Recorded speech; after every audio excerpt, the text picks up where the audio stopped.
네, 제임스 스미스의 이제 습관이 영성이다. 두 번째 시간인데요.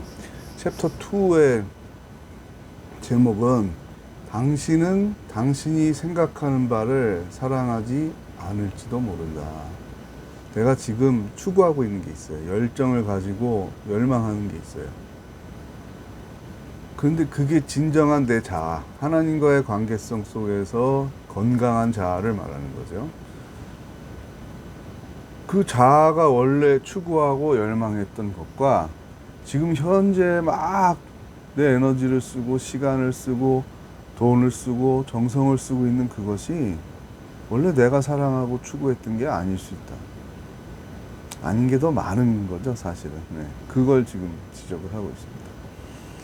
기독교 예배는 우리가 사랑한다고 생각하는 바와 우리가 정말로 사랑하는 바, 곧 우리로 하여금 경쟁하는 신들, 우상을 말하는 겁니다. 우상들과 또 좋은 삶에 대한 경쟁적 전망, 경쟁적 전망. 그러니까 자꾸 하나님이 주신 좋은 삶, 가치 있는 삶, 또 하나님 나라라고 이렇게 대칭을 만들 수 있겠죠. 하나님 나라와 또 탐욕의 나라, 이렇게 구분을 한다면 우상의 나라.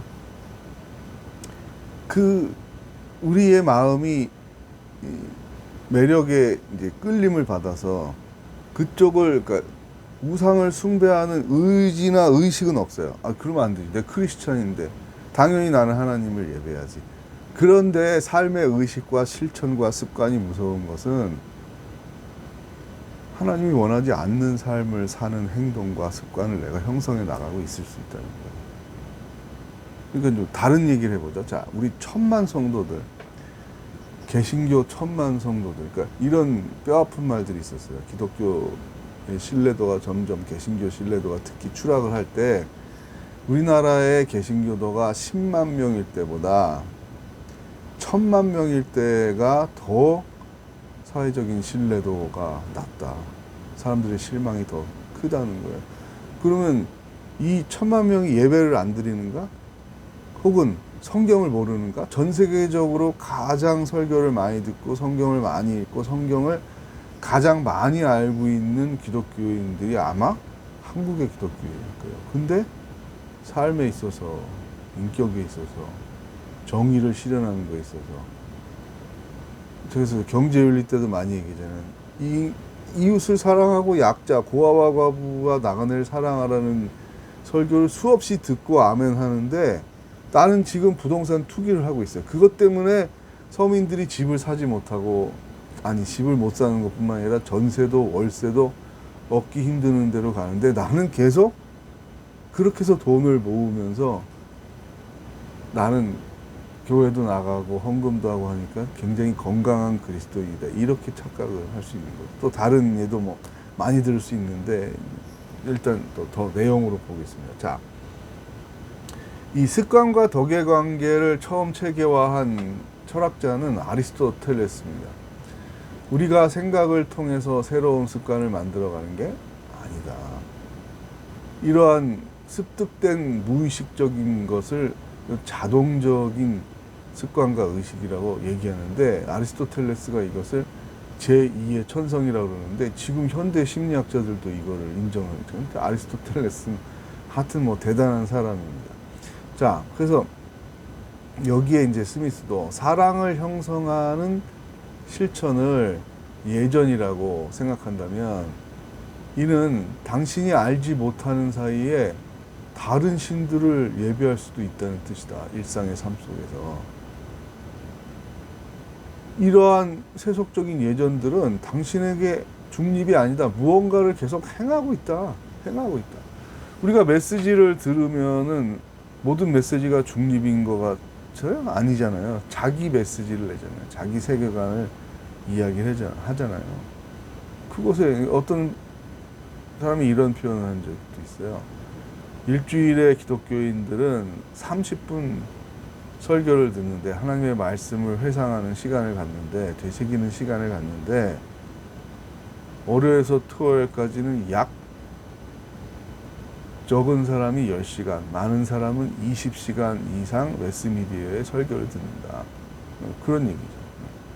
자, 쇼핑몰은 신학적인 어떤 체계나 교리를 가지고 있기 때문에 예전적인 종교적인 장소가 아니라 쇼핑몰의 이런 위협은 그 사상이나 메시지, 어떤 우리가 소비주의자가 되는 거는 논문을 읽고 야 나는 쇼핑 중독자가 될 거야, 너무 멋있어, 그런 사람이 있어요? 없다는 거죠.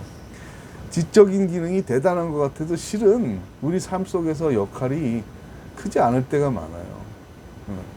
쇼핑몰이 당신에게 지성적인 동의를 얻어서 소비주의자가 되게 하느냐, 그 질문을 지금 스미스가 하고 있는 거예요.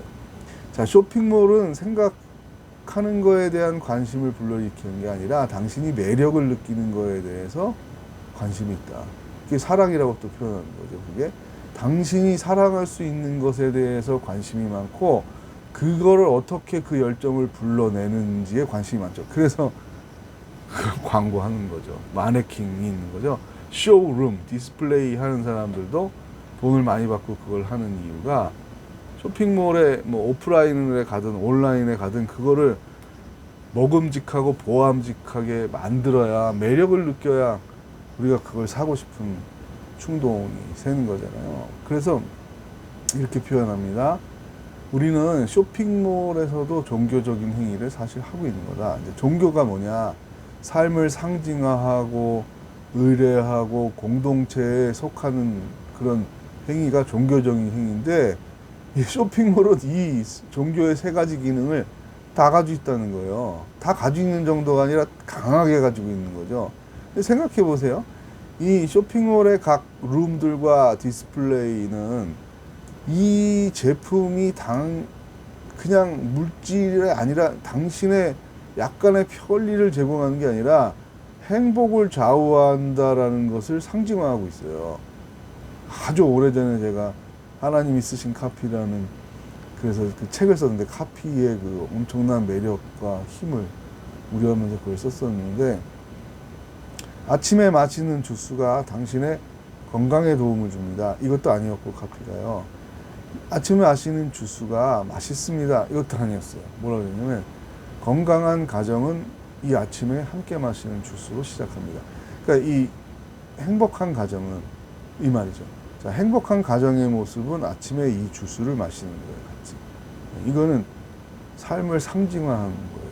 물질이 더 이상 물질이 아니에요. 주스가 더 이상 주스가 아니에요. 3,000원이면 살 수 있는 그 주스, 5,000원이면 살 수 있는 그게 아니라 행복을 좌우하는 거예요. 근데 그것을 아침마다 먹어야 되니까 이게 정례화가 되는 거죠. 리추얼이 되는 거예요. 이 습관이 되는 거예요. 자, 근데 보세요. 공동체에 속한다는 게 뭐냐? 지금 보면은 이제 명품만 있는 게 아니라 여러 가지 그 소비한 사람들의 모임이 있어요. 이 뭐 자동차도 모델별로 치면 다 카페가 나와요. 장단점, 공유하는 거. 이 물건을 소비하는 사람들의 공동체가 오프라인에 온라인에 있어요. 그러니까 소비하지 않는 사람은 이 종교적인 행위에서 다 소외가 되는 거죠. 이렇게 얘기하면 미국에 워낙 또 쇼핑몰들이 많잖아요. 우리 뭐 백화점이라는 데 가지 않아도 동네마다 쇼핑몰들이 있으니까, 마트들이 있으니까 거기에 가면 그 공간과 실천과 의뢰가 있다. 이렇게 얘기합니다. 79페이지에서 우리는 어떻게 소비주의자가 되는 법을 배우는가? 누군가 상품을 구매하면 나를 행복하게 만드는 이론이 있다라고 나를 이성적으로 설득해 주냐? 그렇지 않다는 거예요. 소비주의자로 가는 길을 애써 고민하고 곱씹고 성찰하지 않는다는 거예요. 그냥 생활 방식으로, 습관으로 은밀하게 끌려가서 지금은 이걸 사는 거, 이걸 소비하는 행위가 나를 만드는 거죠. 저도 이제 예전에 2002년, 3년, 4년 이 노량진교회 청년들 지도할 때 늦게 끝나고 스트레스도 쌓이고 그러면 이걸 푼다는 명목으로 청년들하고 스타크래프트 게임도 하고 또 집에 와서 이제 연습을 한다. 너무 나하고 같은 팀을 먹은 청년들이 피해를 보니까 내가 누가 되지 않기 위해서 3대3, 2대2 게임을 할 때 내 역할을 잘하려고 밤에 이제 1시간씩 훈련을 했어요. 컴퓨터는 둘, 나는 나는 테란, 컴퓨터는 저그와 프로토스 이렇게 놓고 밤마다 훈련을 했는데 하다 보니까 이게 정례화가 돼가지고 습관이 돼서 자기 전에 뭐 큐티를 하고 기도하고 자세요. 청년들한테 내가 계속 그렇게 얘기를 했는데 나는 그렇게 안 하고 스타크래프트를 한 판 하고 자는 거예요. 이게 몇 년 동안 지속이 되니까 나중에는 이거를 끊어야지 내가 왜 이러지 해도 안 끊어져요. 그게 습관의 힘인 거죠. 나를 만드는. 밤마다 스타크래프트를 하고 자는 청년부 목사. 그게 나의 정체성의 일부가 된 거죠. 네. 그런 거 무서운 거예요. 근데 이제 좋은 습관들은 잘 형성이 안 되는 게 본능적인 거는 이제 뭐 재밌는 거, 편한 거, 맛있는 거, 졸릴 때 자는 거 이런 거는 무슨 훈련과 의지가 필요한 게 아니잖아요. 그냥 되는 거잖아요. 그렇죠. 근데 반면에 이제 영적으로 내가 성숙해지고 나의 내면에도 좋지만 다른 사람에게도 유익한 행동을 할 수 있는 이런 성숙한 사람이 되는 거는 우리의 이기적인 본성하고는 좀 상응하는 것도 있지만 반대되는 자리에도 있기 때문에 그냥 저절로 되지 않는다는 거예요. 그래서 이건 노력을 해야 되는 거고, 그래서 예배라는 말을 다시 강조하게 되는 건 나 외에 다른 존재가 나의 삶에 대한 주권이 있고, 하나님을 말하는 거죠. 하나님이 나의 삶에 관심이 있고 나의 생명을 주관하시고 나의 삶에 소명을 주시고 나의 시간과 물질에 대한 주권도 하나님께 있다라는 것을 고백하는 시간이 예배잖아요. 참된 예배가 아니라 예배 시간에도 계속 나는 만몬에게 예배할 수 있는 거죠. 나에게 이러한 돈을 주시면 내가 이런 물건을 다음 주에 사고, 그리고도 남는 돈이 있으면 내가 헌금을 하거나 가난한 자를 돕겠습니다. 이게 솔직한 우리의 마음의 어떤 자연스러운 욕망들이잖아요. 근데 이걸 거스를 수 있는 영적인 형성은, 대항은 참된 예배 속에서 나오는 거고, 세속예전이 매우 강력하고 경쟁적이라는 것을 인식할 필요가 있다라는 것을 말하고 있습니다. 자, 미국의 얘기를 지금 스미스가 하고 있습니다.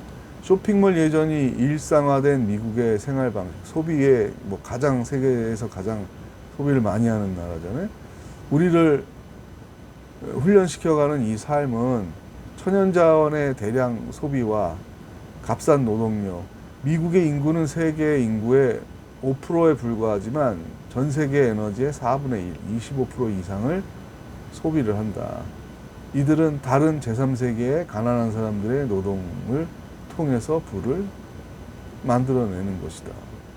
그렇죠. 이건 전혀 기독교적이지 않잖아요. 경제정의에 부합하지 않는 건데 비판력이 없어지는 거죠. 그냥 다른 사람들도 이렇게 살고 우리도 이렇게 살고 기독교의 차별성이, 거룩성이 없어지는 거죠.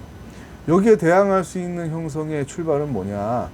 감사의 훈련이라는 거예요. 하나님의 임재가 일상 속에 있다라는 것을, 코람 데오의 정신, 하나님 앞에서 우리가 늘 서 있다는 것을 감사한 마음으로 하루를 돌아보고 예전적인 성찰을 해야 돼요. 매주 반복해서 나에게 어떤 것에 영향을 줘, 나의 갈망에, 나의 열정에 영향을 주고 있는 게 뭔가 하나님인가, 하나님의 뜻인가, 하나님의 명령들인가, 성경적인 지혜들인가 아닌가라는 것을 계속 반성할 수 있는 시간이 일상에도 있어야 되고 주일 예배에 그게 집중이 돼야 된다는 거죠. 그래서 이 소위 열린 예배나 구도자 예배 혹은 뭐 젊은이 예배라는 것에서 빠져 있는 참회의 기도를 우리는 우선적으로 회복해야 된다. 우리가 잘못 살고 있는 것을 돌아보고 비판적 성찰이 없이 어떻게 참된 예배를 드릴 수 있겠느냐는 얘기를 스미스가 합니다. 자, 오늘은 여기까지. 우리가 지금 추구하고 우리가 열심히 하고 우리가 반복해서 어떤 행동을 하는데 그게 실은 내 하나님과의 건강한 자는 원하지 않았던 것. 원래 내 삶의 방향이 그쪽이 아닌데 그리로 가고, 원래 내 성품이 추구하는 것이 나의 마음이 그게 아닌데 그리로 가고 있는 게 뭔지를 돌아볼 수 있어야 된다. 그게 예를 들면 우리는 뭐 황금 송아지를 만들고 거기다 절하는 게 우상 숭배고, 그렇게 우리는 대부분 안 하잖아요. 99.9%는 황금 송아지에 절하는 기독교인이 어디 있겠어요. 그런 우상 숭배, 그런 뭐 성경의 메시지와 우리는 상관이 없는 아주 자유로운 존재들이냐? 그렇지 않다는 거죠. 황금 송아지만 우상이 아닌 거예요. 무형의 것들, 우리의 탐욕 자체, 우리의 삐뚤어진 갈망들이 다 우상이 될 수 있는 거죠. 그러면서 다시 한번 우리를 돌아보게 합니다. 네, 또 다음에 만나요.